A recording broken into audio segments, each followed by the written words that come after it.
자, 어제 제가 푸틴의 평양 방문에 관계해서 북한과 러시아가 군사 동맹에 돌입했다. 핵까지 포함하고 미사일 기술까지 포함한 전면적인 군사 동맹.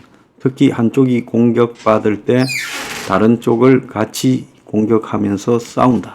자, 한쪽이 공격받을 때 공격한 척에 대항해서 같이 싸운다는 조항도 있다라고 말을 했습니다. 그런데 많은 한국의 군사 전문가들은 그냥 상징적인 차원의 말을 했을 뿐 군사 동맹까지 가는 것은 아니다. 과거에 소련과 북한 관계를 복원하는 것은 아닐 것이다 라고 장담을 했습니다.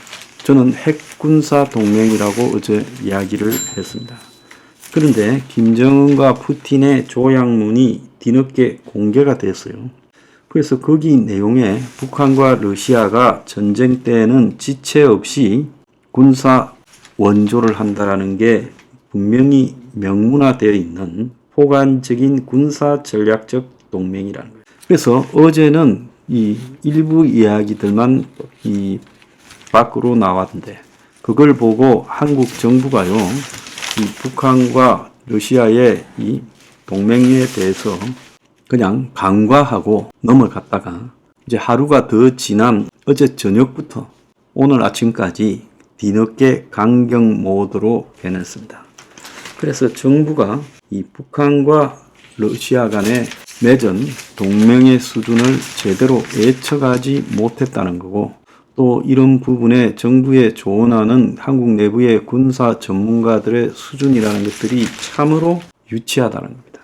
그래서 북한과 러시아가 지금 맺은 동맹 내용을 어제 북한에서 공개를 했어요. 그래서 그 내용에 침공받을 경우 지체 없이 군사 원조한다. 자, 61년에 체결됐다가 96년에 폐기된 조선 소련 우호 협력 및 상호 원조 조약에 담겼던 자동 군사 개입이 복원됐습니다. 그래서 북러 관계가 과거 냉전 시대 북조선 소련 간의 관계로 회복이 됐다는 거예요. 자, 이걸 보고 이제 뒤늦게서 한국이 러시아와 전쟁 중인 우크라이나에 무기를 줄 수도 있다고 좀 웃기는 해프닝을 어제 발표했습니다.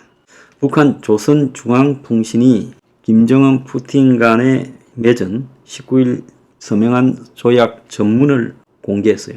총 23조로 되어 있는 조약 4조가 쌍방 중에 어느 일방이 무력 공격을 받아 전쟁 상태에 처하게 되는 경우에 법에 의해 지체 없이 자기가 보유하고 있는 모든 수단으로 군사적 기타 원조를 제공한다, 이렇게 돼 있어요. 그래서 전문이 공개되기 전까지 정부 안팎에서는 자동 군사 개입 수준까지 가지 않았을 거라고 장담을 했습니다. 제가 어제 말한 유튜버에서 저는 분명히 북한이 러시아와 군사 동맹 서로 간에 자동 전쟁 개입까지 들어있다고 말하지 않았습니까? 군사 전문가나 정부가 저보다도 정보가 못해서야 되겠습니까? 대한민국의 군사 전문가들을 자처하는 사람들은 입을 다물기를 바랍니다. 그래서 자동 군사 개입 조항이 한미 상호 방위 조약보다 더 강한 상태다라는 이야기가 나왔습니다. 어제 제가 2부에서 상호 군사 동맹을 맺은 북한, 러시아, 나사 빠진 한미 동맹, 부자 도망 세계 4위 국가, 안보 위기, 독자 핵 개발해야 된다. 이제 그 외에 방법이 없다 했는데요. 이렇게 말을 했는데 이걸 겨우 10,000명 봤습니다. 그래서 북러 조약에서는 국제사회의 대북 제재를 거스르는 각종 기술 협력이 다 들어있습니다. 그래서 북한이 대기권 재진입을 한다든지, 북한이 ICBM의 대기권 재진입 기술이라든지, 그 다음에 핵탄두 소형 경량화 기술이라든지, 북한이 원자력 핵 잠수함을 만드는 기술이라든지, 북한이 정찰 위성을 발사하는 부분이라든지 전부 러시아가 도와주게 되어 있다는 거예요. 자, 이런 내용은 당초 예고되었던 협정보다 더 강한 구속력이 확실한 조약으로 명문화됐다. 그래서 러시아와 북한은 그 나라들은 의회가 별 의미가 없으니까 사실상 의회에서 비준한 조약이다. 그래서 뒤늦게서 정부가 이걸 규탄하며 일어나지 않을 성재 공격을 가상해서 군사 협력을 약속한 것은 어불성설이다. 우크라이나 무기 지원도 검토하겠다. 그동안 우크라이나에 살상 무기를 지원하지 않았는데 이제 뒤늦게 그걸 검토하고 러시아 선박 기관의 독자 제재를 지정했고 수출 통제 품목도 추가하기로 했다고 합니다. 자, 그래서 한국이 지금 애초 정보 실패로 북한과 러시아의 이런 강경한 조약 체결을 예측하지 못하고 뒤늦게 뒷북을 치고 있다라고 지금 보이고, 그래서 끄집어낸 게 우크라이나 타격 무기를 지원하겠다 하는 말을 한 겁니다. 자, 우크라이나에 그렇게 무기 주지 않겠다고 하다가 이제서 이러는 것도 보기가 추합니다.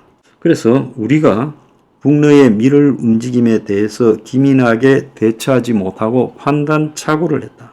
북러가 정상회담에 체결한 조약 전문을 20일 공개하기 전까지만 해도 정부 관계자들은 비공식으로 자동 군사 개입이라 단정 짓는 것은 무리라 했고, 선언적 의미만 있지 안보 위협은 아니라고 과소평가했고, 한국의 전문가들이라는 사람들도 똑같이 말을 했습니다.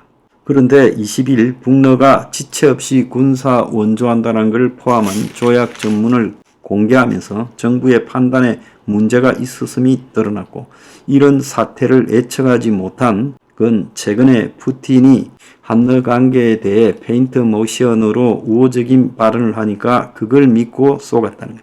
푸틴은 지난 5일 세계 주요 뉴스 통신사들과 만나 한국이 우크라이나에 무기를 직접 공급하지 않는 측면을 높이 평가한다. 한러 관계 회복 준비가 되어 있다라고 사기를 쳤습니다.